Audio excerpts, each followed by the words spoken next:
सबों से भी सगा है तू, अपना परिवार है। जिस गली में मुड़ जाऊं बस तेरा ही दीदार है। जिंदगी का हीरो है वो तुझ पे जो सवार है। वन टच पावर स्टार्ट, शानदार माइलेज वाला APDV इंजन, जो दुनिया की नंबर 1 बाइक चुने, यही कहे सबों से भी सगा है। हीरो स्प्लेंडर, लगे ऐसा फैमिली जैसा।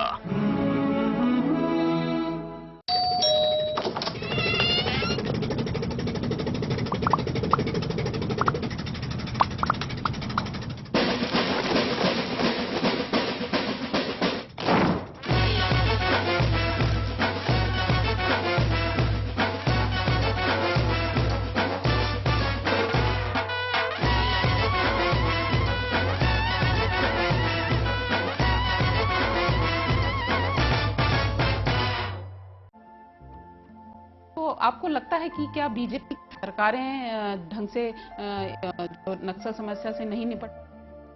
मेरा अपना मानना है कि जिस पैमाने पर इस समस्या से निपटने की आवश्यकता थी उसमें जरूर कमी रही है।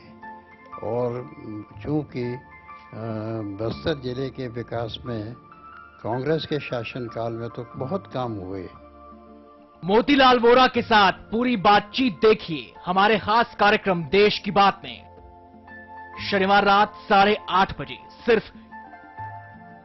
चैनल 1 न्यूज पर।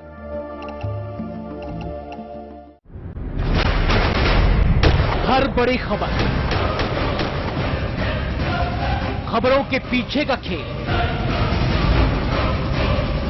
कोई लाग लपेट नहीं।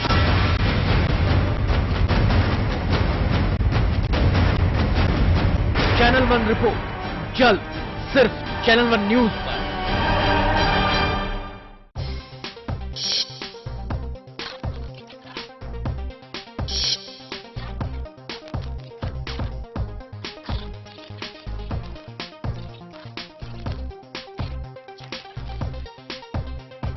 फर्जी कंपनियां अब हो जाए सावधान।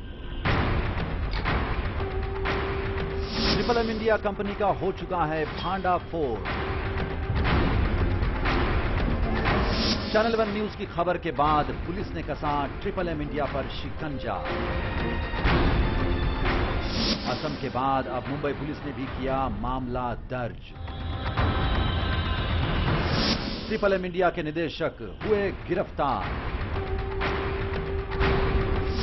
चैनल 1 न्यूज की मुहिम आखिरकार हुई सफल। आगे भी ऐसी कंपनियों को चैनल 1 न्यूज करेगा बेनकाब।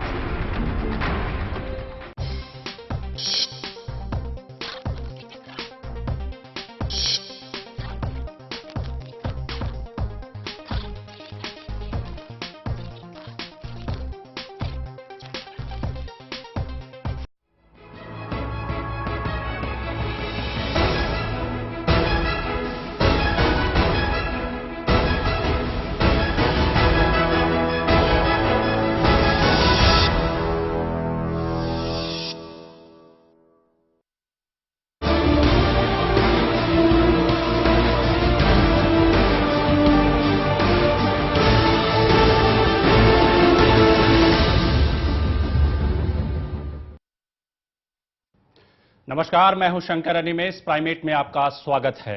गोवा में दिन भर रुक रुक कर बारिश होती रही। ये बारिश क्या नरेंद्र मोदी के स्वागत के लिए थी, लेकिन दिल्ली में संशय के बादल छाए रहे।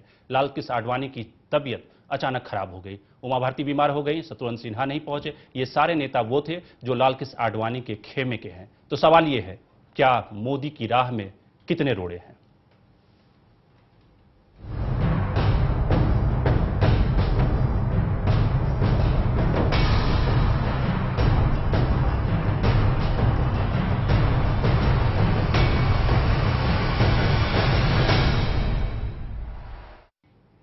सवाल यह है कि नरेंद्र मोदी की ताजपोशी में कितने अवरोध हैं, कितने रोड़े हैं। नरेंद्र मोदी एक जमाने में लाल कृष्ण आडवाणी के बड़े ही प्रिय होते थे। और याद कीजिए उस गोवा को, जिस गोवा में अटल बिहारी वाजपेयी चाहते थे कि मोदी को हटा दिया जाए, लेकिन अभयदान किसने दिलाया था? लाल कृष्ण आडवाणी ने। और वही लाल कृष्ण आडवाणी आज मोदी के संहारक बने फिर रहे हैं। बीजेपी में पीएम पद के लिए महाभारत और तेज हो गई है। गोवा में राष्ट्रीय कार्यकारिणी की बैठक में इसकी झलक साफ दिखाई दे रही है। आडवाणी समेत कई दिग्गज नेता बीमारी के नाम पर बैठक से नदारद हैं। कयास लगाए जा रहे हैं कि बीमारी तो सिर्फ बहाना है, असल वजह पार्टी में मोदी को ज्यादा अहमियत मिलना है, जिससे आडवाणी गुट सख्त नाराज है। ऐसे में बड़ा सवाल ये भी है कि गोवा में मोदी को कमान सौंपी जाएगी भी या नहीं। लालकृष्ण आडवाणी इन दिनों मोदी के खिलाफ मुखर हो गए हैं। कई मौकों पर आडवाणी ने मोदी को नीचा दिखाने की कोशिश की। हाल ही में उन्होंने शिवराज सिंह चौहान को मोदी से बेहतर बताकर बीजेपी के लिए मुश्किल खड़ी कर दी थी। मोदी को मैं कहता हूं कि गुजरात तो पहले भी स्वस्थ था, उसको आपने उत्कृष्ट बना दिया है, इसके लिए आपका अभिनंदन। लेकिन मध्य प्रदेश और छत्तीसगढ़ बीमारू प्रदेश, उनको स्वस्थ बनाना और स्वस्थ ही नहीं ऐसी स्थिति लाना कि मन में इच्छा हो कि भारत में ही नंबर 1 न बने लेकिन विश्व में भी उसकी गिनती होने लगे। आडवाणी के बयान से बीजेपी में हड़कंप मचा है। पार्टी में एकजुटता मजाक बनकर रह गई है। लेकिन पार्टी अध्यक्ष राजनाथ सिंह ने डैमेज कंट्रोल करने की कोशिश की। इसके लिए राजनाथ खुद सामने आए। इतना ही नहीं, शिवराज सिंह चौहान को भी बोलना पड़ा कि मोदी ही नंबर 1 है। नरेंद्र मोदी जी हमारे सीनियर हैं, बड़े भाई हैं। मुझसे सीनियर रमन सिंह जी है। नंबर 1 नंबर 2 नहीं, मैं तो 3 में भी नहीं, तीसरे पे आता हूं मैं। और इसलिए इसका अन्यथा अर्थ ना निकाला जाए। ये पहला मौका नहीं है जब आडवाणी ने मोदी को सबसे बेहतर बताने में आनाकानी की हो। इससे पहले भी कई मौकों पर आडवाणी पार्टी के दूसरे नेताओं को ज्यादा तवज्जो देते रहे। इसी साल मई में दिल्ली के तालकटोरा स्टेडियम में बीजेपी राष्ट्रीय कार्यकारिणी की बैठक हुई, जिसमें आडवाणी ने सुषमा स्वराज को अहमियत देकर मोदी को हल्का करने की कोशिश की थी। और मैं सुषमा जी को कहता भी हूं, मैंने कहा जिस प्रकार का कॉम्प्लेक्स मेरे अंदर अटल जी के भाषणों ने डेवलप किया, तो मैं सुषमा जी को कहता हूं तुम भी मेरे अंदर वही कॉम्प्लेक्स क्रिएट करती हो। आडवाणी और मोदी की दूरियां लगातार बढ़ रही हैं, लेकिन एक वक्त था जब दोनों बेहद करीब थे और कई मौकों पर आडवाणी मोदी के लिए ढाल बनकर खड़े हुए। दोनों एक दूसरे से इतना करीब थे कि जब आडवाणी नई दिल्ली और गांधीनगर दोनों जगह से चुनाव लड़े और दोनों जगह से जीते, तो उन्होंने नई दिल्ली की सीट छोड़ दी और संसद में गांधीनगर की नुमाइंदगी की। आडवाणी का मोदी प्रेम 2002 में भी दिखा। उस वक्त मोदी के साथ कोई नहीं था। गुजरात दंगों की आग में मोदी की कुर्सी झुलस रही थी। प्रधानमंत्री अटल बिहारी वाजपेयी तक ने मोदी को हटाने की हामी भर दी थी, लेकिन आडवाणी के दबाव में अटल मोदी को बचाने पर राजी हो गए। इन सब के बीच वाजपेयी ने मोदी को राजधर्म पालन करने की नसीहत भी दी। राजधर्म ये शब्द काफी सार्थक है, मैं उसी का पालन कर रहा हूँ, पालन करने का प्रयास कर रहा हूँ। राजा के लिए, शासक के लिए प्रजा में भेद नहीं हो सकता। कुर्सी का नशा जब हावी होता है तो सब कुछ पा लेने की जिद में बहुत सारे रिश्ते टूटकर बिखर जाते हैं। सियासत में ऐसी न जाने कितनी मिसालें मिलेंगी। बीजेपी में दो दिग्गजों की लड़ाई भी जुदा नहीं है। ये अलग बात है कि सब कुछ इशारों में हो रहा है, खुलकर कोई नहीं बोलता। शायद यही पार्टी विद डिफरेंस की लाइन है। Bureau report, channel 1 news.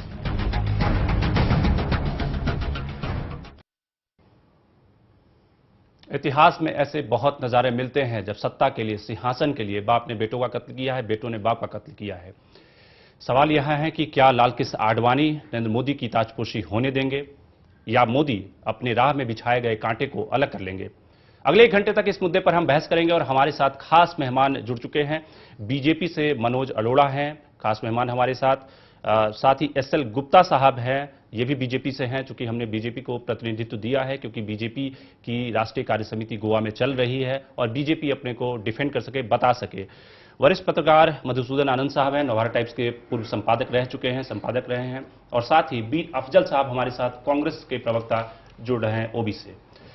तो शुरुआत करते हैं मधुसूदन आनंद जी से। मधुसूदन जी, आपको लगता है कि जिस तरह से आडवाणी जी उनकी राह में कांटे बिछा रहे हैं, आपको लगता है उन कांटों को नरेंद्र मोदी पार कर लेंगे, हटा लेंगे और जो पूरी बीजेपी आज की तारीख में दिखती है, पार्लियामेंट्री बोर्ड के ज्यादातर सदस्य, 2/3 सदस्य नरेंद्र मोदी की ताजपोशी चाहते हैं?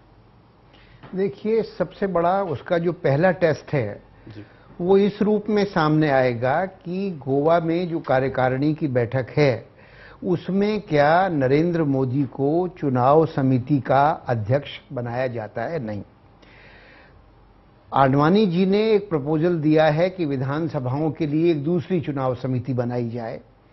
वो प्रपोजल माना जाता है या नहीं माना जाता है, इससे ये तय होगा। लेकिन जहां तक पार्टी की बात है, जो तमाम रिपोर्ट्स मिल रही हैं, वो रिपोर्ट्स इस बात को इंगित करती हैं कि भारतीय जनता पार्टी का जो आम कार्यकर्ता है वो मोदी को अपने नेता के रूप में देखना चाहता है। वो चाहता है कि प्रधानमंत्री पद के दावेदार मोदी बने। आडवाणी जी ने, जैसा कि आपने अपनी रिपोर्ट में खुद बताया, कि आडवाणी जी ने ही इनको आशीर्वाद दिया था, इनको गुजरात भेजा था, और जब इनके संकट के दिन आए 2002 के जब दंगे हुए जिनमें मोदी पर उंगलियां उठी, तब इनको बचाने वाले भी आडवाणी थे। लेकिन राजनीति में कौन क्या होता है ये कहना बहुत मुश्किल है। कोई पर्सनल लॉयल्टी नहीं होती राजनीति में, और ये शुरू से, जैसा कि आपने खुद कहा कि राजाओं कि यहाँ ऐसा होता था कि बेटा बाप का कत्ल करा देता था, यहाँ लोकतंत्र है, ऐसी बात तो नहीं है। लेकिन कोई किसी का सगा नहीं होता, वो खुद चाहेंगे कि उनको ये पद मिले। आडवाणी जी के बात समझ में नहीं आ रही है, क्योंकि 2009 के चुनावों में उन्हें प्रधानमंत्री के रूप में पेश किया गया था, और इसके बाद जब लोकसभा में और राज्यसभा में नेता चुनने की बात आई तो उनके विश्वस्त सुषमा स्वराज और अरुण जेटली को अध्यक्ष बनाया गया। अब ये बात साफ हो गई थी कि वो एक मार्गदर्शक का काम करेंगे। अब क्या वजह है? या तो ये भारतीय जनता पार्टी में एक तरह का इस तरह का सोच चल रहा है कि ये खुद बनी बनाई बात है कि नरेंद्र मोदी का भी नाम रखिए और आडवाणी का भी नाम रखिए, क्योंकि आडवाणी का नाम अगर रहेगा तो एनडीए इंटैक्ट रहेगा, और अगर आडवाणी का नाम खत्म हो जाता है तो एनडीए उतना इंटैक्ट नहीं रह सकता। इसलिए बहुत बड़ा द्वंद्व है। अब इससे क्या निकल के आता है? अब पहली बात तो ये है कि कार्यकारिणी जो आज बैठक चल रही है उसमें यह फैसला करेगी कि क्या क्या विषय लिए जाएं।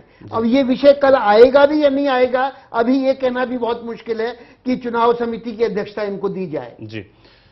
जी आप बताएं अरोड़ा साहब, आडवाणी जी को संघ ने कहा था कि आप पैट्रन बन जाएं, मार्गदर्शक बन जाएं, लेकिन आडवाणी जी उस रोल को स्वीकार नहीं करना चाहते। उनको लगता है कि जिस फसल को 50 साल में हमने तैयार किया और जब पकने की बारी आई तो कोई उसको और कोई काट ले जाए, ये कैसे बर्दाश्त हो सकता है लाल कृष्ण आडवाणी को? आडवाणी जी हमारे सबसे शीर्ष नेता है। आज आडवाणी जी के कारण ये पार्टी यहां पर है। आडवाणी जी का नेतृत्व पे किसी को शक नहीं है। सब कुछ जो भी होगा उनके मार्गदर्शन में ही होगा। कहीं पर ऐसा द्वंद्व नजर नहीं आ रहा, जैसा कि आपने अभी कहा। अभी शिवराज सिंह चौहान जी ने खुद सामने आके कहा कि मैं दूसरा नहीं बल्कि तीसरा। ये भाजपा है जो कार्यकर्ताओं की पार्टी है। बहुत सारे हमारे शीर्ष नेता हैं। मुझे लगता है कि जब 50 साल जिस व्यक्ति ने नेतृत्व किया, जिसने बीजेपी को खड़ा किया, तो फिर आडवाणी जी को ही डिक्लेयर करने में क्या बुराई है? पूरी बीजेपी जो नरेंद्र मोदी के पीछे लगी हुई है। जो पार्लियामेंट्री बोर्ड है वो डिसाइड करेगा जी, that is the final authority. और अभी कहीं पर भी आप कोई भी एक एग्जांपल दीजिए जहां से आप ये कह सके कि आपस में कोई मतभेद है। मतभेद तो है भी। आपके आडवाणी खेमे के जितने भी नेता हैं वो पार्लियामेंट बैठक में पहुंचे। कृपा करके, आडवाणी जी शीर्ष नेता है, कोई खेमाबंदी नहीं है। सब लोग आडवाणी जी के मार्गदर्शन में काम करते हैं हम लोग, और ऐसा कोई कारण नहीं है। आडवाणी जी कल जाने वाले हैं वहां गोवा, और आप देखेंगे कि सब कुछ बहुत अच्छे तरीके से कार्यकर्ताओं की मर्जी के हिसाब से ही होगा। पार्लियामेंट्री बोर्ड पूरे कार्यकर्ताओं की मंशा को, उनकी इच्छा को ध्यान में रख के डिसीजन लेगा, और जो भी डिसीजन होगा वो सबको मान्य होगा। मीर अफजल साहब के पास जाएंगे, एक छोटी सी प्रतिक्रिया लेंगे और ब्रेक के बाद आपसे लंबी चर्चा करेंगे। अफजल साहब, आपको लगता है कि जिस तरह से कांग्रेस एक पैनी नजर इस बीजेपी एग्जीक्यूटिव पे बनाए हुई है, क्योंकि कांग्रेस को लगता है कि यहां से जो निकलेगा वो कांग्रेस की पूरी स्ट्रैटेजी को अगर दोबारा रिशेप करना पड़ेगा, क्या लगता है आपको? सबसे पहले तो मैं एक छोटा सा आपको करेक्शन कर दूं कि मेरा नाम मीर अफजल नहीं है, मीम अफजल है। जी जी।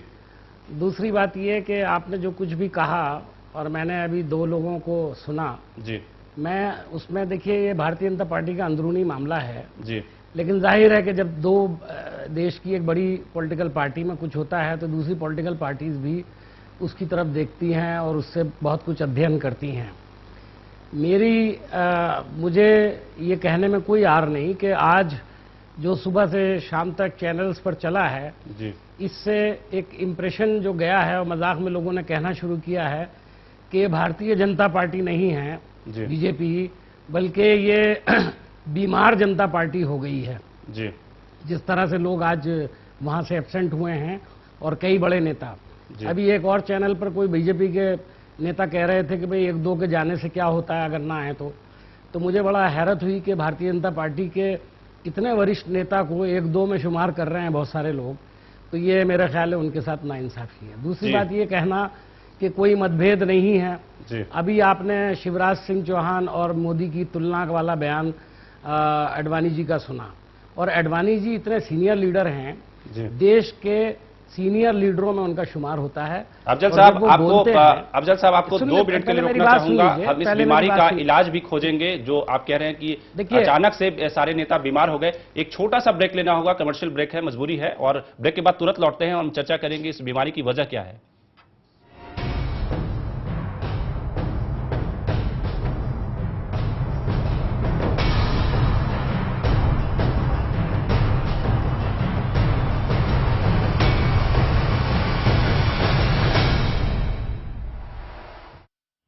नहीं है बॉस। 1 रुपया नहीं है मतलब? अरे मतलब छुट्टा नहीं है। नहीं है तो आप लेके आओ, जाओ। छोड़ ना, 1 रुपए में क्या कर लेगा तू? पिगी बैंक में डालूंगा। तुझे क्या प्रॉब्लम है? मेरे को मेरा 1 रुपया चाहिए। अच्छा 1 मिनट, करीना पसंद है बॉस। क्या? ये देखो क्या है ये? वीडियो 1 रुपए में। देखो देखो पूरा देखो वीडियोस 1 रुपए में।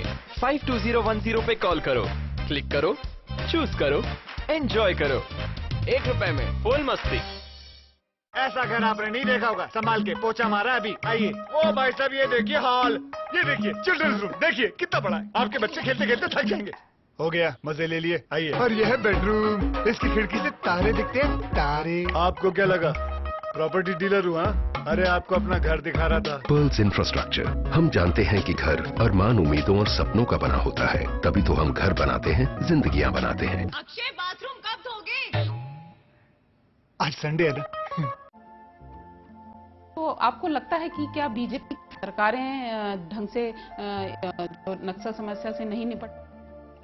मेरा अपना मानना है कि जिस पैमाने पर इस समस्या से निपटने की आवश्यकता थी उसमें जरूर कमी रही है, और चूंकि बस्तर जिले के विकास में कांग्रेस के शासनकाल में तो बहुत काम हुए। मोतीलाल वोरा के साथ पूरी बातचीत देखिए हमारे खास कार्यक्रम देश की बात में, शनिवार रात 8:30 बजे सिर्फ चैनल 1 न्यूज पर। फर्जी कंपनियां अब हो जाए सावधान। ट्रिपल इंडिया कंपनी का हो चुका है भांडाफोड़। चैनल 1 न्यूज की खबर के बाद पुलिस ने कसा ट्रिपल इंडिया पर शिकंजा। असम के बाद अब मुंबई पुलिस ने भी किया मामला दर्ज। ट्रिपल इंडिया के निदेशक हुए गिरफ्तार। चैनल 1 न्यूज की मुहिम आखिरकार हुई सफल। आगे भी ऐसी कंपनियों को चैनल 1 न्यूज करेगा बेनकाब।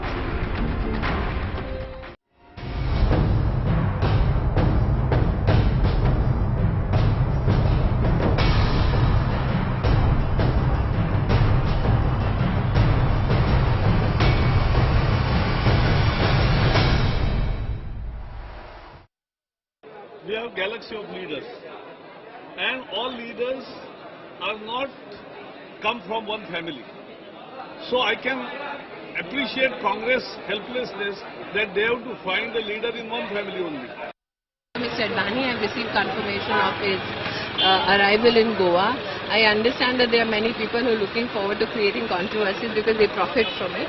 But as a national office bearer, especially as in charge of Goa, I have received confirmation of Advaniji's arrival. Today, Mr. Rajnath Singh ji is taking a meeting of all state presidents. But like I said, I have received confirmation of Mr. Advani's arrival.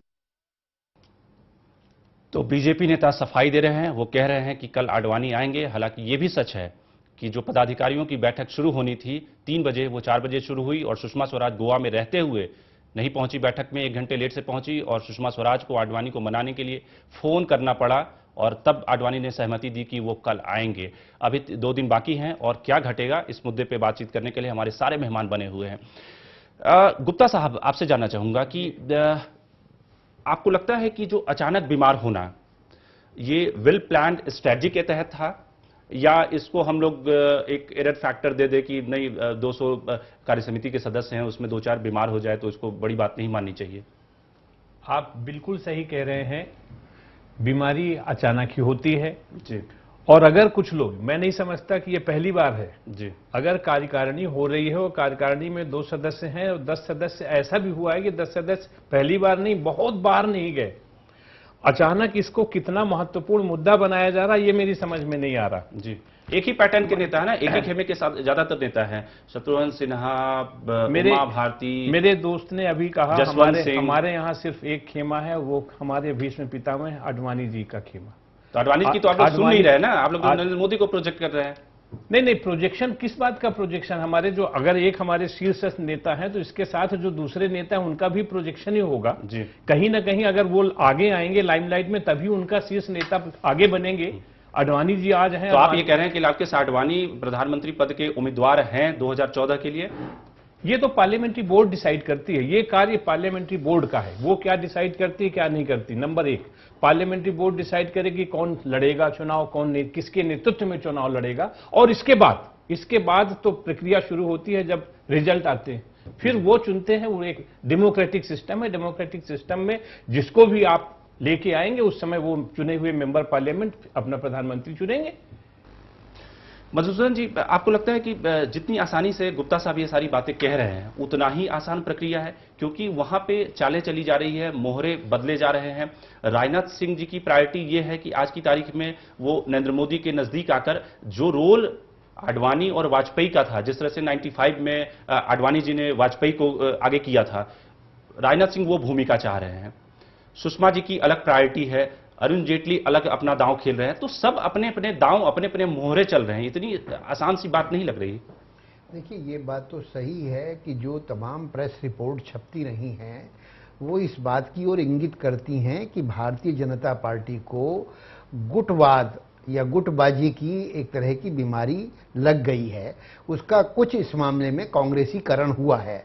लेकिन यहाँ मैं एक बात बहुत जोर देकर कहना चाहूँगा कि देखिए, भारतीय जनता पार्टी को इस शिखर तक ले जाने वाले अटल बिहारी वाजपेयी और लालकृष्ण आडवाणी हैं। बल्कि लालकृष्ण आडवाणी ने जो रथ यात्राएं की, हालांकि उसका जो प्रभाव है वो देश पर बड़ा प्रतिकूल पड़ा, लेकिन पार्टी उस ऊंचाई तक पहुंची तो वो लालकृष्ण आडवाणी की वजह से पहुंची।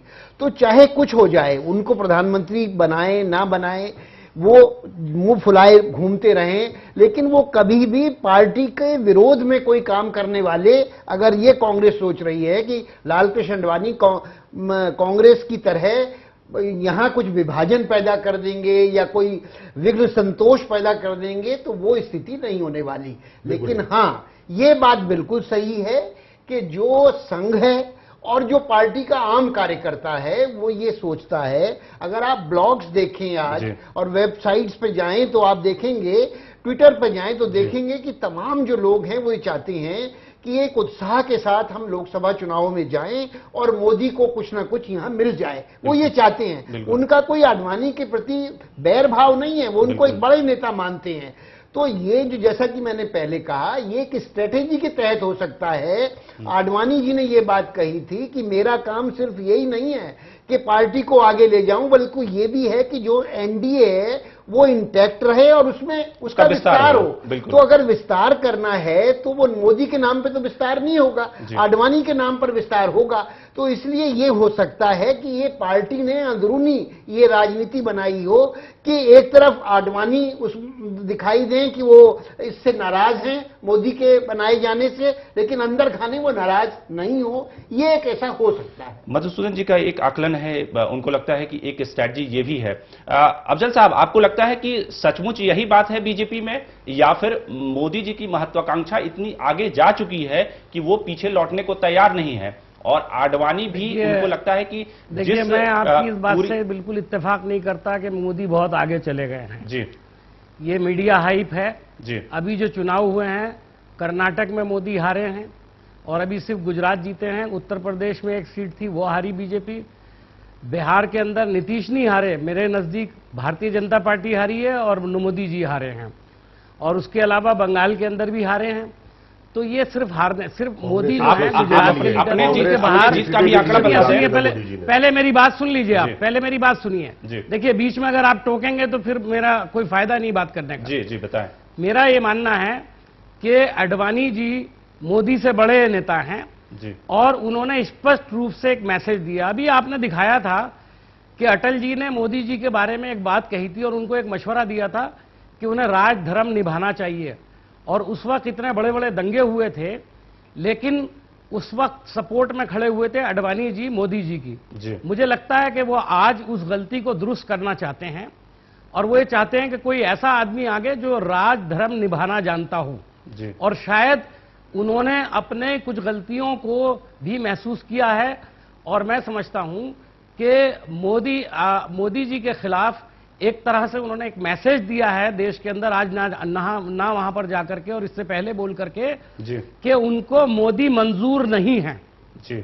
यानी आडवाणी जी को मोदी मंजूर नहीं है। अब भारतीय जनता पार्टी सारी की सारी लग जाए और मोदी को कुछ बना दे तो अलग बात है, लेकिन वो पार्टी के भीष्म पितामह माने जाते हैं, बहुत सारे लोग मानते हैं उनको। और ये हकीकत है कि उनका एक बहुत बड़ा कंट्रीब्यूशन है बीजेपी की लाइफ में। इसलिए उनकी बात को इतनी आसानी से लेना, अभी जो साहब इससे पहले कुछ कह रहे थे तो वो कह रहे थे कि भाई 10 लोग नहीं आए तो फिर कौन सी ऐसी बड़ी बात हो गई। देखिए, मोदी एक पूरा एक सिलसिला चला रहे हैं और अगर भारतीय जनता पार्टी की कार्यकारिणी की बैठक हो रही है उसके अंदर बाकी लोगों से तुलना आडवाणी जी की जाए या अभी इसमें शत्रुघ्न सिन्हा नहीं आए, उमा भारती नहीं आई। उमा भारती भी एक तबके को रिप्रेजेंट करती हैं, उन्होंने भी बहाना बना दिया कि वो भी बीमार हैं। ये साफ जाहिर है। मैं सिर्फ इसको ये नहीं मानता हूं कि आडवाणी खेमा है, मैं ये मानता हूं कि भारतीय जनता पार्टी के अंदर जो लोग इस सोच के हैं कि इस देश में अगर उन्हें चलना है और सबको साथ लेकर चलना है तो शायद उनको रिजेंटमेंट है कि मोदी जो है उनको आगे लाया जाए। ये बता दीजिए, कम है या ज्यादा है, ये अलग बहस का मसला है। जी, लेकिन ऐसे लोग बीजेपी में मुझे लगता है कि शायद जी एक छोटा सा सवाल है सारी सोच के आपको कौन सूट करेंगे, नरेंद्र मोदी या आडवाणी जी? देखिए, हम एक बात बताएं आपको, हमारी देश की सबसे बड़ी पार्टी है जी। हम इस वक्त रूलिंग पार्टी हैं, वो अपोजिशन में है, वो अपने आप को नंबर 2 कहते हैं। हमारे लिए कोई दिक्कत नहीं है चाहे मोदी जी आए, चाहे आडवाणी जी आए या कोई भी आए। नहीं, मोदी के नाम से कांग्रेस को मुकाबला करने के लिए अपने आप को तैयार रखना है और हम तैयार हैं। नरेंद्र मोदी के नाम से कांग्रेस को डर लगता है कि नहीं लगता? लेकिन जब कुछ घटना होती है उस पर आप चैनल के लोग हमें बुलाते हैं तो यकीनन हम अपनी राय रख देते हैं। बिल्कुल, मैं ये जानना चाह रहा हूं कि नरेंद्र मोदी के नाम से कांग्रेस को डर लगता है या नहीं लगता? आपको मैं ये स्पष्ट रूप से कहना चाहता हूं जी कि नरेंद्र मोदी जी के नाम से ना तो कांग्रेस पार्टी को डर लगता है जी। और ना उन लोगों को डर लगता है जिनके बारे में कहा जाता है कि मोदी जी उनके खिलाफ हैं, उन्हें भी कोई डर नहीं लगता। आज गुजरात के अंदर वो लोग आराम से अपना काम करते हैं, इतना सब कुछ होने के बावजूद भी वो जिंदा हैं और आजादी के साथ रहते हैं और मोदी जी उनका कुछ नहीं बिगाड़ सके हैं। मैं आपको ये स्पष्ट रूप से बताना चाहता हूं क्योंकि ये देश डेमोक्रेसी पे चलता है, ये किसी की डिक्टेटरशिप पर नहीं चलता है। जी जी, चलिए आप बने रहिए अफजल साहब हमारे साथ और सारे मेहमान हमारे साथ बने रहेंगे। हम चर्चा लगातार कर रहे हैं कि मोदी के राह में क्या रुकावटें हैं, क्या बीजेपी के भीष्म पितामह लाल कृष्ण आडवाणी खुद मोदी का राह रोकेंगे, उन्हें ताजपोशी, उनकी ताजपोशी पर उन्हें ताजपोशी नहीं होने देंगे। ये सारे सवाल हैं, बड़े सवाल हैं और अगले 2 दिनों तक इस पर मंथन जारी रहेगा। एक छोटा सा ब्रेक लेते हैं, ब्रेक के बाद तुरंत हाजिर होते हैं।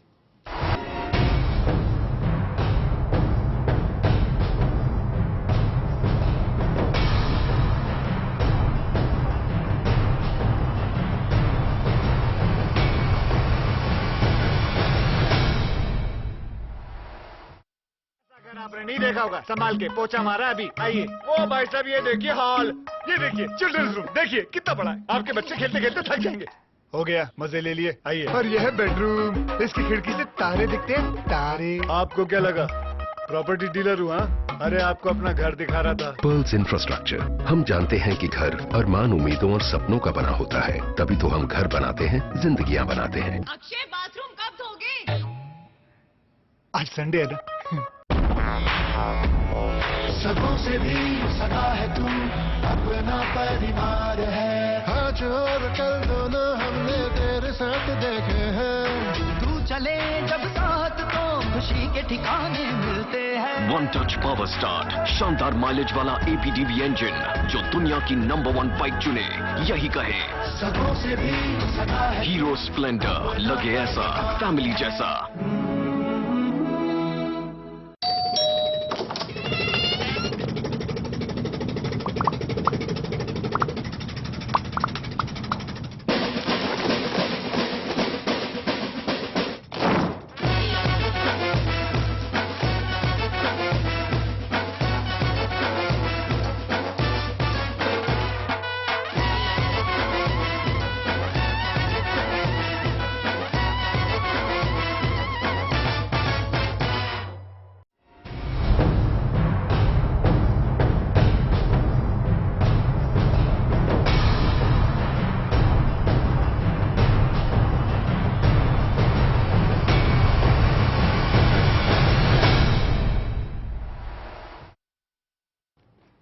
ब्रेक के बाद आपका स्वागत है। हम लगातार चर्चा कर रहे हैं बीमार जनता पार्टी की, जिसके तमाम नेता बीमार हो जाते हैं ऐन मौके पर।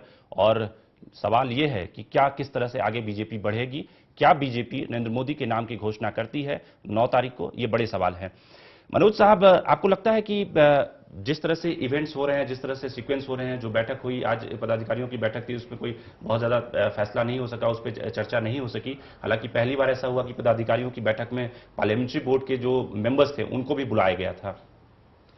पहले तो मुझे आपत्ति है आपका भारतीय जनता पार्टी को बीमार जनता पार्टी कहने के लिए। जी, ये बहुजन सुखाए बहुजन हिताए अगर आप पार्टी बोले तो लोग ज्यादा आपके चैनल को और आपको अप्रिशिएट करेंगे। जी, भारतीय जनता पार्टी ने किसी स्टेट को बीमार नहीं किया है। जी, भारतीय जनता पार्टी के जितने स्टेट्स हैं आज आपके सामने उनकी परफॉर्मेंस है।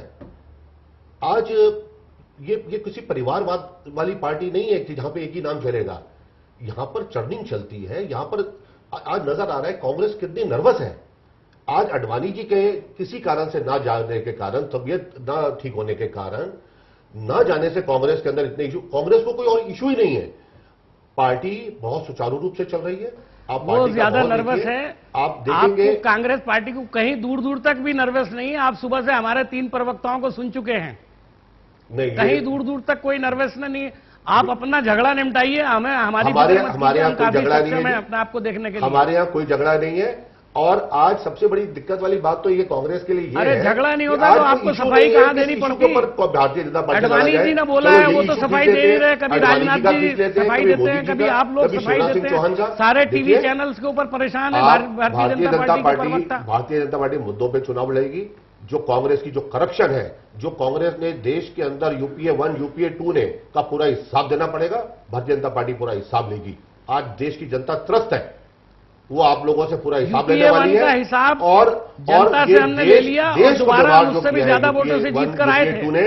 आज वो समय आ गया है जिस समय कि आप लोगों को जवाब देना पड़ेगा। गुप्ता साहब, आपको लगता है कि मोदी जी की, चलिए हम लोग मान लेते हैं ताजपोशी हो जाती है, कुछ दिनों में अनाउंसमेंट भी हो जाएगी, वो सिर्फ टाइमिंग की बात है कि अभी हो या थोड़े दिनों के बाद हो। नेशनल पर्सपेक्टिव में आपको लगता है कि क्या एड ऑन होगा? जो बीजेपी की जो सीटें हैं, आपको लगता है कि मोदी बहुत ज्यादा सीटें ले आएंगे? क्योंकि देखिए बीजेपी का जो स्ट्राइक रेट है और कांग्रेस का स्ट्राइक रेट है, दोनों में अंतर है। कांग्रेस को सरकार बनाने के लिए 135 और 40 की संख्या चाहिए, बीजेपी को ये 175 और 80 चाहिए। तो आपको लगता है कि मोदी ये करिश्मा कर पाएंगे? देखिए, हाथ कंगन को आरसी क्या, आप लीडर अभी परसों डिक्लेयर हो जाएगा, चाहे मोदी जी बने चाहे अडवाणी जी बने। इस बार सरकार एनडीए की बननी है और अच्छी खासी सरकार बननी है और पिछली बार से अच्छी तरीके से और अच्छी तरीके से सरकार चलाएगी। इस बार मुद्दे इतने, महंगाई का मुद्दा, करप्शन का मुद्दा, हर तरफ पैसे खाने का मुद्दा, कोई ऐसा डिपार्टमेंट नहीं है जिसका आज गेट न खुल गया हो, चाहे वो कोयला का गेट हो, चाहे वो रेलवे का। एक दिन में 2-2 मंत्री निकाल दिए जाते हैं। 2009 में ऐसी परिस्थितियां नहीं थी? ऐसी परिस्थितियां कहां थी? एक दिन में 2 मंत्री मनमोहन नहीं निकाला गया, एक दिन में 2 मंत्री निकाला गया हो जी। ऐसा कोई बड़ा डिपार्टमेंट रहा हो जिस डिपार्टमेंट में ये प्रॉब्लम है? कॉमनवेल्थ के लिए तो कॉमनवेल्थ में वही प्रॉब्लम, कोयला ले लीजिए तो कोयले में प्रॉब्लम, हवाई जहाज लीजिए तो हवाई जहाज में प्रॉब्लम। आप कोई ऐसा डिपार्टमेंट, दिल्ली की सरकार देखिए तो दिल्ली सरकार की प्रॉब्लम। एक 11-11 करोड़ रुपए मुख्यमंत्री दूसरे के अपने चुनाव के एडवर्टीजमेंट में लगा देते हैं और फिर इसके बाद आप समझते हैं क्या चुनाव जीतेगी? देश की जनता बेवकूफ है। इस बार आप देखिएगा, आप कह रहे हैं 170-80, मैं कहता हूं 250 सीट। मैं नहीं कह रहा हूं, मैं कह रहा हूं कि बीजेपी को सरकार बनाने के लिए इतने नंबर्स चाहिए। बिल्कुल बिल्कुल, तो हम आपको देंगे ना नंबर आप देखिए, इस देश की जनता नंबर देगी। जी अफजल साहब, आपको लगता है कि अगर नरेंद्र मोदी की घोषणा कर दी जाती है तो आपको अब राहुल गांधी को उतारना होगा बीजेपी से टक्कर लेने के लिए, या मनमोहन सिंह टक्कर ले लेंगे? तब राहुल गांधी नहीं आएंगे। देखिए, आपको कोई गलतफहमी नहीं रहनी चाहिए। हम राजीव गांधी, राहुल गांधी जी की कोई तुलना नरेंद्र मोदी जी से करने वाले नहीं हैं। आप उन्हें क्षेत्रीय नेता मानते हैं? ना करेंगे, ना की है, ना करेंगे, कर ही नहीं सकते। आप उसे जिस तरह चाहें डिस्क्राइब करें, लेकिन मैं समझता हूं तुलना करने की जरूरत नहीं। दूसरी बात यह है कि ये प्रधानमंत्री की बात चल रही थी, अभी कुछ कर रहा था, हमारे नेता ने तो साफ कह दिया कि मैं प्रधानमंत्री हूं या ना हूं, ये कोई सवाल देश का अहम नहीं है। सवाल ये है कि सरकार अच्छी आए और बेहतर आए, इससे अच्छा काम हम करें, वो सब वो कह चुके हैं जी। और जो लोग अभी बहुत देर से मैं अभी बात सुन रहा था, तो हमारे गुप्ता साहब भी कह रहे थे कि एक पार्टी की और एक खानदान की सरकार है। आपको याद दिलाना चाहता हूं, पिछले 9 साल से हमारे जो प्राइम मिनिस्टर हैं, जो इस देश को चलाने का काम कर रहे हैं, वो उस फैमिली से ताल्लुक नहीं रखते, बल्कि उस वर्ग से भी ताल्लुक नहीं रखते। आपको ये बात कहने से पहले बहुत अच्छी तरह पहले सोचना चाहिए कि आप जो बात कह रहे हैं उसका आपकी हकीकत क्या है। आपके ही प्रधानमंत्री को हटाने के लिए आपके ही दल के लोग राहुल गांधी जी को 5 बार, 6 बार, 7 बार प्रपोज कर चुके हैं। आपके पार्टी के लोग, हमारे और पार्टी के ऐसे लोग कहते हैं ना, आज देश में, अगर हमारे दल में कुछ लोग कहते हैं स्पोक्स पर्सन, तो उनकी बात को प्रधानमंत्री रहते हुए प्रधानमंत्री बनाना, अध्ययन करने के बाद फैसला किया जाता है जी। हम मतलब ये कि सड़कों का ऊपर लड़ने का काम नहीं करते हैं जी। आज जो छीछा लेदर भारतीय जनता पार्टी की हो रही है, उसको उससे पहले कभी हुई है? पिछले 8 दिन में आपकी जो छीछा लेदर पूरे देश के अंदर हो रही है, एक आदमी को लेकर के आप लोगों ने अपनी पार्टी का जिस तरह से नाश किया है, वो तो काम ही नाश करने का कर रहे हैं, पूरे देश का नाश। लेकिन अफजल साहब, सवाल ये है कि चलिए मान लिया जाए कि बीजेपी कहती है कि उनके पास बहुत सारे लीडर हैं, गैलेक्सी ऑफ लीडर्स हैं, सब प्रधानमंत्री बनने की योग्य हैं। कांग्रेस को कम से कम देश को ये तो बताना चाहिए कि किसके लीडरशिप में चुनाव होगा। हमारे पास भी, सुनिए, आपने शुरू में जब ये बहस शुरू की थी तो एक जुमला बड़ा अच्छा बोला था, कोई आगे आने को तैयार नहीं है, कोई लीड लेने को तैयार नहीं है। राहुल गांधी इसलिए नहीं कह रहे, उन्हें मालूम है कि इस समय जीतना मुश्किल है, मुश्किल क्या है, नामुमकिन है। आज इसलिए उन्होंने विड्रॉ किया है। अगर उन्हें थोड़ा सा भी लगे, अभी वक्त आएगा, अभी तो आप कर्नाटक हारे हो, अभी 4 लेने के लिए, उसका क्रेडिट लेने के लिए वो आगे आते हैं, चुनाव लड़ते हो, पता लग जाएगा। ये अपने आप में कांग्रेस की सेल्फ एक्सेप्टेड डिफीट है। और आज भाजपा के कार्यकर्ताओं का जो मनोबल है, आपके कहने से थोड़ी हो जाएगी, वो आप जानते हैं कि भारतीय जनता पार्टी के कार्यकर्ताओं का आज कितना मनोबल ऊंचा है, और उसका कारण भारतीय जनता पार्टी की परफॉर्मेंस है, जो अलग अलग स्टेट्स में परफॉर्मेंस। वो 8 दिन में आपका मनोबल आपके कार्यकर्ता का जमीन पे आ गया है। सच्ची बात यह है, पूरे टीवी चैनल्स बता रहे हैं आज सुबह से शाम तक जी। चलिए अफजल साहब, मनोबल कहां चला गया है जी, बहुत बहुत शुक्रिया। और हमारी फिक्र ना कीजिए, अपनी कीजिए। मैं आपको एक बात कहना चाहता हूं रघुवंशी जी, आपने बड़ा अच्छा तबसरा किया शुरू में, और यह कहा कि इस देश के अंदर कुर्सी के लिए बाप ने बेटे का कत्ल किया और बेटे ने बाप का कत्ल किया। जनता पार्टी में लेकिन मैं आपको याद दिलाना चाहता हूं कि जब प्रधानमंत्री बनाने के लिए हमारी पार्टी की नेता को कहा जा रहा था, पूरा देश एक तरफ खड़ा हुआ था, और उन्होंने प्रधानमंत्री के पद को नहीं एक्सेप्ट किया, और उसके बाद ये तय किया हमारे यहाँ कोई दूसरा आदमी होगा। भारतीय जनता पार्टी कार्डर बेस्ड पार्टी है। जो चुनाव पार्लियामेंट्री बोर्ड करेगा, जिस भी नेता का, सारी पार्टी उसके पीछे एकजुट होकर चुनाव लड़ेगी और 2014 में कांग्रेस को भर शिकस्त देगी। चलिए, अफजल साहब को कहीं जाना है, उनके पास समय की कमी है। बहुत बहुत शुक्रिया अफजल साहब हमसे जुड़ने के लिए और बातचीत करने के लिए। हमारी ये चर्चा जारी रहेगी। मधुसूदन जी, जिस तरह की बीजेपी के नेता कह रहे हैं कि हमारे पास गैलेक्सी ऑफ लीडर है, बहुत सारे लीडर हैं और पार्लियामेंट्री बोर्ड एक बार फैसला कर लेगा और ये सब चीजें बहुत आसानी से तय हो जाएंगी। आपको लगता है कि सब इतनी आसानी से तय हो जाएंगी?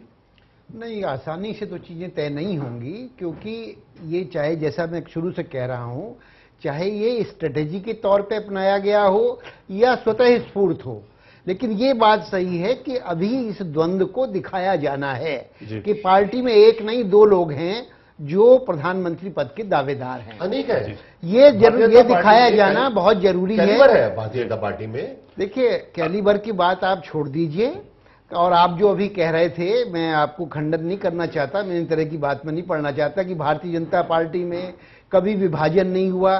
शंकर सिंह वघेला गए, अभी येदियुरप्पा गए, उन्होंने अलग पार्टी बनाई, उन्होंने अलग पार्टी बनाई, कल्याण सिंह गए। हर पार्टी में डिवीजन हुए हैं। ये ज्यादातर पार्टियां, जितनी क्षेत्रीय पार्टियां हैं, वो फैमिली रन पार्टीज हैं।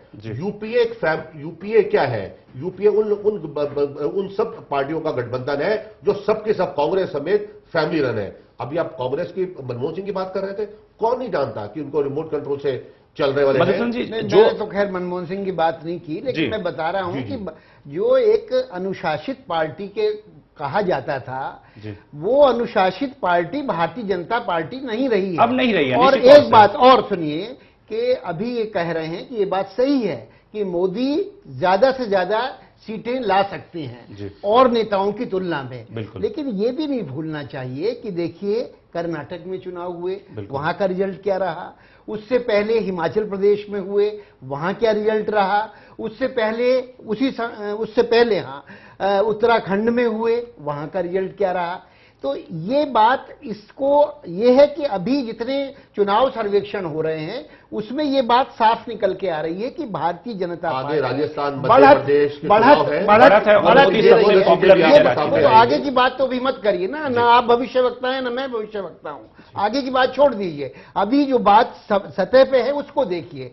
तो लेकिन ये है कि भारतीय जनता पार्टी अगर चाहे तो कांग्रेस के कुशासन का, कांग्रेस के घोटालों का, कांग्रेस की जो महंगाई है उसका, और तमाम तरह की जो नॉन गवर्नेंस है उसका फायदा उठा सकती है, और मोदी को अगर आगे करेगी तो उस फायदा वो ज्यादा उठा सकती है। मैं इस बात को मानता हूं, लेकिन ये कहना कि भारतीय जनता पार्टी में सब कुछ जो है धवल है, दूध का धुला हुआ है और कांग्रेस में बिल्कुल कलंकित है, ऐसा कृपया मत कहिए। आप कम से कम चीजों को एक अनुपात में देखिएगा कि अगर वो खराब है तो आप भी 5%, 7%, 10%, 20%, आप में भी कहीं ना कहीं कुछ दोष है, और वो दोष आपके पब्लिक परसेप्शन में हैं। लोग खुद आडवाणी जी कहते हैं कि पार्टी विद द डिफरेंस का जो कॉन्सेप्ट था बीजेपी के साथ, वो आज की तारीख में खत्म हो चुका है। खुद आडवाणी जी इस बात को कई बार उन्होंने कहा है कि हमारा एक तरह से कांग्रेसीकरण हो रहा है।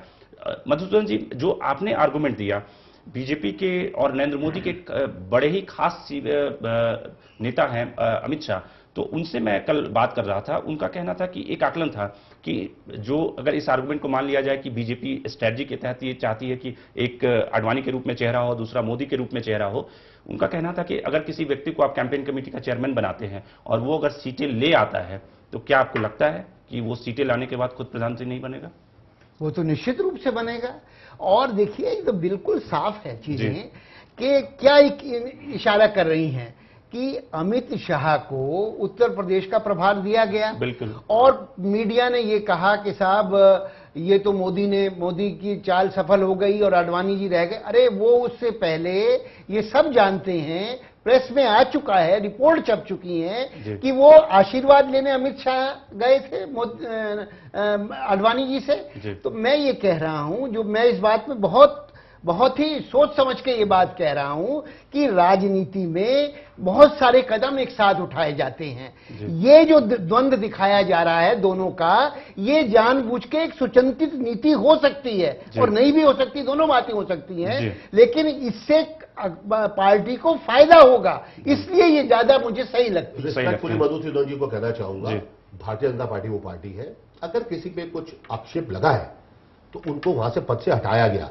आज कर्नाटका में हमारे हारने का कारण यह था कि हम लोगों ने करप्शन को एक्सेप्ट नहीं किया, हम उसको कांग्रेस की तरह चिपके रहते और उसके चुनाव का नतीजा ही अलग हो सकता है। नहीं, आपने करप्शन को एक्सेप्ट किया और बहुत लेट से फैसला लिया। आपको जो फैसला लेना चाहिए आज कुछ भी कह सकते हैं, बट हमने करप्शन को एक्सेप्ट नहीं किया। हम लोगों ने अगर किसी पर भी दाग आपने लगा, बिलारी बंधुओं को साथ रखा और बिलारी बंदर जो बंधु थे वो लगातार करप्शन करते रहे। अगर आप पहले फैसला ले लेते, हो सकता है कि आपको कम नुकसान उठाना पड़ता है। देखिए, फैसला जब भी आप लेते हैं किसी फैक्ट पे लेते हैं, पब्लिक परसेप्शन पे कोई फैसला नहीं लिया जाता। हमने फैसला लिया था, वक्त फैसला लिया।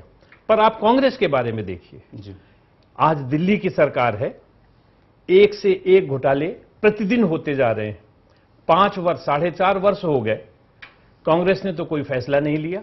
And that is why BJP is a party with the difference. Karnataka और दिल्ली में फर्क क्या था? दोनों पे लोकायुक्त का इल्जाम था। वहां पर हम लोगों ने येदियुरप्पा को उठाया, और यहां रोज यहां पर पहले जो राजकुमार चौहान के ऊपर इल्जाम लगा, बाद में शीला दीक्षित के ऊपर लगा।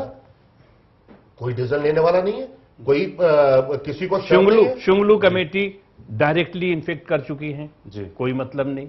यहां से राष्ट्रपति के पास भी भेजा गया, कोई मतलब नहीं है। कॉमनवेल्थ गेम्स में पैसा खाया गया, कोई मतलब नहीं है। एडवर्टीजमेंट में पैसा खाया गया, कोई मतलब नहीं है। ये तो हो गए पैसे करप्शन की। जहां तक आप गुड गवर्नेंस की बात करें, आज 50-60 लाख आदमी दिल्ली में पानी के लिए प्यासा है। मात्र 4 फ्लाईओवर बनाने से आप दिल्ली को पेरिस बना देंगे। 1.5 करोड़ आबादी में अगर आप 40% आबादी को पीने का पानी मुहैया नहीं करा पा रहे हैं, खाना नहीं दे रहे हैं, दूध नहीं दे पा रहे, हवा नहीं दे पा रहे, ग्रीन नहीं दे पा रहे, हर तरफ महंगाई है, आप किस हिसाब से कह रहे हैं? गुप्ता जी, आपको लगता है कि जो आडवाणी का विरोध है, एक तो मधुसूदन जी का कोई विरोध नहीं है सर, ये तो विरोध नहीं है, आप बिल्कुल गलत। पब्लिकली खुलेआम कह रहे हैं, आप कैसे नहीं कह सकते? वो खुलेआम जिस नरेंद्र मोदी को लेकर 2011-2010 में वो कहते थे कि भाई बाकी मुख्यमंत्रियों को इनसे सीख लेनी चाहिए, वो हमारे रोल मॉडल हैं, आदर्श मुख्यमंत्री हैं। मध्य प्रदेश में जाकर वो शिवराज सिंह चौहान को कहते हैं कि भाई वो तो पहले से डेवलप्ड स्टेट था। जो कांग्रेस का तर्क है उसी तर्क को वो जायज ठहरा रहे। तो आपको लगता है पैरामीटर्स बदलते हैं? जी, आज आडवाणी जी की प्रायोरिटी बदलती है? प्रायोरिटी नहीं बदल रही, मैं पैरामीटर्स की बात कर रहा हूं। आज से 15 वर्ष पहले गुजरात मान लीजिए उतना डेवलप्ड स्टेट नहीं था। 10 साल में मोदी जी ने उसे डेवलप किया। डेवलप करने के बाद developed state, now you are comparing with the last 5 years, last 4 years. उस समय आज मध्य प्रदेश स्टेट था, वो उतना ज्यादा डेवलप्ड नहीं था, वो डेवलप हुआ। तो ये पैरामीटर्स जो है, ये पैरामीटर्स उसके परसेप्शन के हैं। माननीय श्री आडवाणी जी के परसेप्शन में है कि 5 वर्ष पहले वो स्टेट ज्यादा डेवलप था, इन 5 वर्षों में ये डेवलप हो गया, अगले 5 वर्ष में कोई दूसरा स्टेट डेवलप होगा जहां हमारी सरकार होगी, उसमें फिर बदलेंगे। पर इन सब चीजों पे मेरी समझ में नहीं आता कि इतना ज्यादा भिड़ंत किस बात की, मेरी समझ में नहीं आता। आपको लगता है कि शिवराज सिंह चौहान इस पूरे खेल में डार्क हॉर्स है? वो खुद कहते हैं कि मैं तो तीसरा हूं, मैं तो कोई रेस में नहीं हूं, मेरा कार्य है, शिवराज सिंह चौहान की जो सबसे बड़ी यूएसपी है, शिवराज सिंह जी का कार्य है अपने स्टेट को डेवलप करना और डेवलप करने के बाद एक सर्टिफिकेट अपने नेता से लेना। जी, उन्होंने ले लिया। मनोज जी, आपको लगता है कि शिवराज सिंह चौहान डार्क हॉर्स है? उनकी यूएसपी है कि वो डाउन टू अर्थ है, एरोगेंसी नहीं है लाइक नरेंद्र मोदी की तरह वो एरोगेंट नहीं है जो लाल कृष्ण आडवाणी को सूट करता है, एनडीए में एक्सेप्टेबल होंगे। तो आपको लगता है कि वो अगर नंबर आते हैं तो सबसे छुपा हुआ रुस्तम शिवराज सिंह चौहान? संघ के किसी भी स्वयंसेवक में एरोगेंस नहीं हो सकती जी, चाहे वो मोदी जी हो, चाहे शिवराज सिंह जी चौहान हो, चाहे आडवाणी जी हो जी। आज भाजपा में एक ओपन, एक देखा जाए तो इसको आप ये कह सकते हैं कि एक प्रतिस्पर्धा जरूर होनी चाहिए, हेल्दी, कि कौन बेटर करता है। आज सब लोग एक से एक अच्छा करने के लिए अपनी तरफ से कोशिश कर रहे हैं। आडवाणी जी मार्गदर्शक है, आडवाणी जी मोटिवेटर है जी। उन्होंने वहां पे मध्य प्रदेश में जाके शिवराज जी की तारीफ की जो डिजर्व करते हैं जी। और आज मोदी जी, क्या आडवाणी जी मध्य प्रदेश से चुनाव लड़ना चाहते हैं गुजरात छोड़कर? ये आडवाणी जी कहीं से भी चुनाव लड़ सकते हैं। आडवाणी जी चुनाव लड़ाने वाले हैं, जिन्होंने भाजपा को 2 सीटों से यहां पहुंचाया। आडवाणी जी के लिए चीजें को महत्व नहीं रखती है, को मायने नहीं रखती है जी। सो इस समय भाजपा का मनोबल ऊंचा है, भाजपा के कार्यकर्ताओं का मनोबल बहुत ऊंचा है। हम सब लोग मिलकर चुनाव लड़ने जा रहे हैं। आप लोगों से विनती है कि इस तरह से के शब्द भारतीय जनता पार्टी को देना, बीमारू, या अगर एक कोई बीमार हो गया तो पार्टी को बीमारू कह देना। आडवाणी जी कल जाने वाले हैं, कल आप देखिएगा पार्टी पूरे जोशो खरोश के साथ सब मिलकर डिसीजन लेंगे और आगे 2014 के अंदर आपको एक मजबूत सरकार देंगे, एक करप्शन फ्री सरकार देने वाली है भारतीय जनता पार्टी। मधुसूदन जी, एक पॉलिटिकल एनालिस्ट और जर्नलिस्ट के नाते आपको लगता है कि 9 तारीख को जब आडवाणी जी का मार्गदर्शन होगा, समापन भाषण होगा, उसके बाद क्या होगा? देखिए, पार्टी के मंच से आडवाणी जी ऐसा कुछ नहीं कहने वाले जिससे कि ये लगे कि वो असंतुष्ट हैं और पार्टी का मनोबल जिससे गिरे। ऐसा कोई बात, मैं शुरू से ये बात कह रहा हूं, वो पार्टी के भीतर रह के ही जो कुछ करना चाहेंगे करेंगे और स्ट्रेटेजी के तहत करेंगे, लेकिन वहां वो जो कुछ बोलेंगे उससे पार्टी का मनोबल बढ़ाने वाली बात होगी और पार्टी की कार्यकारिणी में और वहां जो फैसले होंगे उसका अनुमोदन ही वो करेंगे। तो इसलिए ये मत सोचिए कि वो नहीं गए हैं तो उससे कोई बहुत बड़ा वितंडा पैदा हो गया है। वो कम से कम मुझे नहीं लगता, एक नाराजगी दिखाई दी है। मैसेज देते हैं, मैसेज देते हैं, नाराजगी होती है, ब्लॉग पे लिख देते हैं, इस तरह की वो मैसेज दिया है और वो मैसेज भी किन लक्ष्यों के लिए दिया है ये कहना भी अभी बड़ा मुश्किल है। आपको लगता है कि जो शिवराज सिंह चौहान की तारीफ की थी उसके पीछे जो खबरें हैं कि वो भोपाल से चुनाव लड़ना चाहते हैं, गांधीनगर वहां से वो अपना रिश्ता खत्म करना चाहते हैं? देखिए, जो भी बात अभी तक आडवाणी जी कहते रहे हैं, वो क्या कहते रहे हैं, वो अब उनका जो स्तर है वैसे भी पार्टी में सबसे ऊंचा है सीनियरिटी के हिसाब से। वो ये कहते रहे हैं कि भाई अगर ये मोदी जी को नंबर 1 हमने मान लिया है तो ऐसी बात नहीं है, ये नंबर 2 है, ये नंबर 3 है, ये नंबर 4 है, और जो बता रहा है नंबर 2, 3, 4 वो कौन है? वो शिखर पर है। तो इसका मतलब एक ध्रुव के रूप में, एक पोल के रूप में वो अपने आप को दिखा रहे हैं। वो पार्टी के ज्यादा, मैं अब भी ये कहूंगा, बार बार ये कहूंगा कि वो पार्टी के इंटरेस्ट में ही ऐसा कर रहे हैं, क्योंकि ऐसा करने से उनके सामने ये बात साफ है कि जो सरकार बनेगी वो मोदी नहीं जुगाड़ कर पाएंगे उन लोगों जो एनडीए के अलाइज का, वो आडवाणी जी को ही करना पड़ेगा। इसलिए ये सोची समझी रणनीति के तहत एक ये जो कहता है ना सल्किंग फेस लिए वो जो दिखाई दे रहे हैं, वो एक सोची समझी रणनीति के तहत दिखाई दे रहे हैं। जी गुप्ता साहब, आपको लग रहा है कि सचमुच सोची समझी रणनीति के तहत ये सब किया जा रहा है, या फिर जिस तरह से खबरें आई कि जब शिवराज सिंह चौहान की प्रशंसा की उसके बाद नरेंद्र मोदी ने राजनाथ सिंह से नाराजगी जताई, कहा कि इसकी क्लेरिफिकेशन होनी चाहिए, उन्होंने कहा कि लालकृष्ण आडवाणी से आप बात कर ले, ये सब तमाम घटनाक्रम हुआ और उसके बाद राजनाथ सिंह को सफाई देनी पड़ी। मोदी जी की जो स्टाइल है, स्टाइल ऑफ फंक्शनिंग है, हम सब जानते हैं कि उनमें थोड़े से ऑटोक्रेटिक बिहेवियर की झलक मिलती है। आपको लगता है कि जो अगर मोदी आते हैं तो जिस इंक्लूसिव राजनीति की हम बात करते हैं, जो लालकृष्ण आडवाणी या वाजपेयी का हमने देखा जमाना, उससे थोड़ा सा मोदी जी अलग चलेंगे? देखिए, मैं नहीं समझता कि मोदी जी ऑटोक्रेटिक हैं। हर व्यक्ति का अपना कार्य करने का तरीका होता है जी। बहुत सारे चैनल्स हैं, बहुत सारे चैनल्स अपनी आज की ही बात को किस तरह से प्रेजेंट कर रहे हैं जी। भारतीय जनता पार्टी शासन में आने वाली है जी। इस दूरी को तय करने के लिए हर व्यक्ति अपने अपने तरीके से जी। मेरा क्या रोल है वो मैंने करना है, आडवाणी जी का क्या रोल है वो आडवाणी जी ने करना है, राजनाथ सिंह जी का रोल है वो उन्होंने करना है, पर सब लोगों ने मिलकर उस रोल को एक ऐसी दिशा देनी है जिससे देश में भारतीय जनता पार्टी की 2014 में सरकार नहीं, अपने विरोधियों को कभी बख्शते नहीं और एक तरह से जो उनकी बात से सहमत नहीं होता, अपोनेंट के लिए उनके पास जगह नहीं है। उन्होंने पूरी पार्टी को एक तरह से, गुजरात में मोदी की पार्टी है, बीजेपी को खत्म कर दिया। केशुभाई पटेल, सुरेश मेहता, गोवर्धन झड़पिया, जितने भी लोग थे, हरेन पाठक को यहां तक पिछली लोकसभा चुनाव में टिकट नहीं दे रहे थे, आडवाणी जी ने बहुत। देखिए, मैं नहीं समझता जी कि किसी व्यक्ति के 1 या 2 या 3 व्यक्ति, अगर आज पार्टी वहां पे जीत रही है और आज भी जीत रही है तो पार्टी कैसे जीत रही है? जो व्यक्ति पार्टी में जुड़े हैं वो भारतीय जनता पार्टी के लोग ही जुड़े हुए हैं। वो जो चुनाव लड़ते हैं वो भारतीय जनता पार्टी के चुनाव ही लोग लगते हैं और भारतीय जनता पार्टी में स्वतंत्र है। अगर आप व्यक्ति केंद्रित हो गई है जो व्यवस्था, अगर हम कांग्रेस की बात करें कि 10 जनपद या राहुल गांधी या सोनिया गांधी से पार्टी चलती है, जिस इनर डेमोक्रेसी की हम बात करते हैं, अगर नरेंद्र मोदी देखिए हम पिक्चर में आते हैं, और ये मैं बात इसलिए कह रहा हूं कि बीजेपी के जो सेंट्रल लीडरशिप है, जो D4 शब्द का इस्तेमाल किया गया था, वो सारे D4 नेता नरेंद्र मोदी से भय खाते हैं। उनको लगता है कि ये दिल्ली में आ जाएगा तो जो अभी तक डेमोक्रेसी है वो खत्म हो जाएगी। नहीं, सब ये सब हंसने, मुझे भी हंसी आ रही है जो आप ये सोच रहे हैं। ऐसे होती है ऐसा कुछ नहीं है। 3 बार मोदी जी ने 3 बार चुनाव जीता है। आपके सामने अभी 4 असेंबली और दो पार्लियामेंट्री सीटें जीती हैं। क्या कोई व्यक्ति अगर एरोगेंट है और उसका अगर काम करने की शैली में अपनापन नहीं है और डेमोक्रेटिक वे में काम नहीं करता, तो कार्यकर्ता उनके साथ नहीं जुड़ेंगे।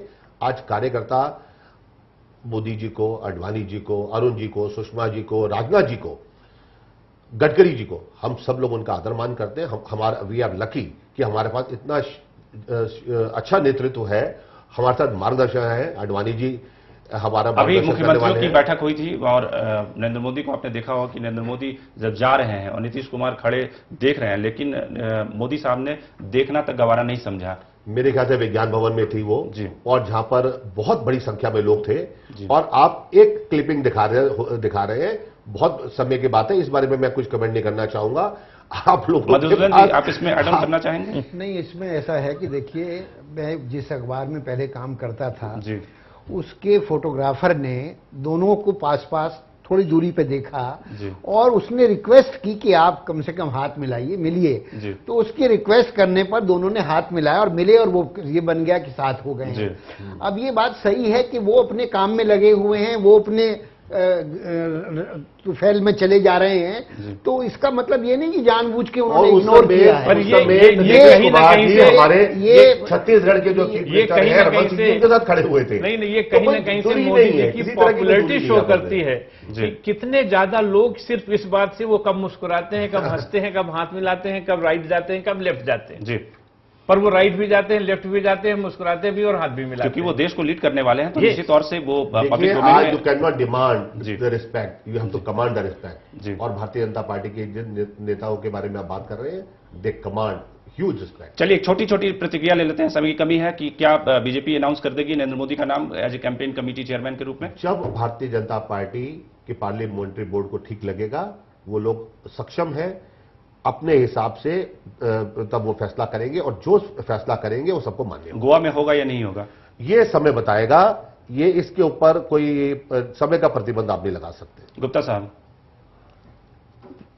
उपयुक्त समय में उपयुक्त निर्णय, अभी उपयुक्त समय नहीं है, ये पार्लियामेंट्री बोर्ड डिसाइड करेगी। जी, मेरे हिसाब से जो है उपयुक्त समय में उपयुक्त निर्णय भारतीय जनता पार्टी हमेशा लेती रही है और इस बार भी टाइमली डिसीजन होगा और सही डिसीजन होगा जो हमें आगे चल के नेतृत्व देगा पार्टी को, और पार्टी 2014 में एक सही दिशा में जाएगी और भारत में अपनी सरकार बनाएगी। मधुसूदन जी, आपका क्या कहना है? देखिए, मैं तो बहुत इस बात से कन्विंस हूं कि भारतीय जनता पार्टी का जो रिमोट कंट्रोल है वो संघ के पास है और संघ ने ये स्पष्ट निर्देश दे दिए हैं। आज भी खबर है कि सोनी साहब की मुलाकात हुई है राजनाथ सिंह से, तो वो स्पष्ट निर्देश है कि हमें मोदी को पोस्टर बॉय बना के चुनाव लड़ना है, उनके नेतृत्व में चुनाव लड़ना है, तो उन्हें कोई ना कोई ऐसा संकेत जरूर देंगे। बिल्कुल, अब चाहे उनको अध्यक्ष बनाएं या कुछ और करें, लेकिन ऐसा संकेत जरूर देंगे जिससे गोवा से जो लोग जाएं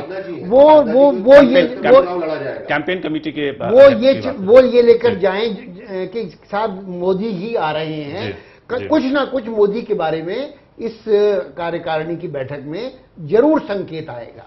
चलिए, बहुत बहुत शुक्रिया हमारे तीनों मेहमानों का बीजेपी से जुड़ने के लिए, जो तमाम मेहमान हैं, और साथ ही मधुसूदन जी का बहुत बहुत शुक्रिया, उन्होंने बहुत अच्छी टिप्पणी दी। उन्होंने बताई कि बीजेपी की एक स्ट्रैटेजी भी हो सकती है कि एक सेकुलर खेमा को पकड़े रहे और दूसरा वोटों को कंसोलिडेट करे, हिंदुत्व के जो वोट हैं या फिर यूपी के जो खास करके वोट है जहां से तैयारी है कि मोदी को चुनाव लड़ाया जाएगा। लेकिन अभी देखना होगा, अभी 2 दिन बचे हुए हैं और इन 2 दिनों में क्या गुजरता है गोवा में।